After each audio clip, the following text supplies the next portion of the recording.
আসসালামু আলাইকুম everyone, welcome back to my channel Mahima cooking house. ছোটোবেলা থেকেই শুনে এসেছি বাংলার দামাল ছেলেরা এদেশ স্বাধীন করেছিল, কিন্তু কখনো দেখিনি। আজ দেখলাম দেশ কিভাবে স্বাধীন হয়েছিল। যারা দেশটাকে আবারও স্বাধীন করেছে সেই সব ভাই ও বোনদের জন্য আমার অনেক অনেক শুভকামনা রইল। সত্যি আমার অনেক অনেক ভালো লাগছে। কখনো ভাবতেও পারিনি যে দেশটা এভাবে স্বাধীন হবে। তোমাদের অনেক অনেক ধন্যবাদ। তোমাদের যে কীভাবে ধন্যবাদ জানাবো তার ভাষাই আমি খুঁজে পাচ্ছি না।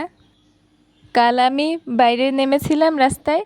কাল যে এতটা একদম মানে ঈদের থেকেও অসম্ভব খুশি, আর রাস্তায় এত লোকজন, রাস্তায় একদম ধারণার বাইরে। আর আমার এতটাই খুশি লাগছে যে আমি একদম মানে বলেও বোঝাতে পারছি না যে তোমরা এই দেশটাকে বাঁচাতে পেরেছো। তোমাদের জন্য অনেক অনেক শুভকামনা রইল আমার পক্ষ থেকে।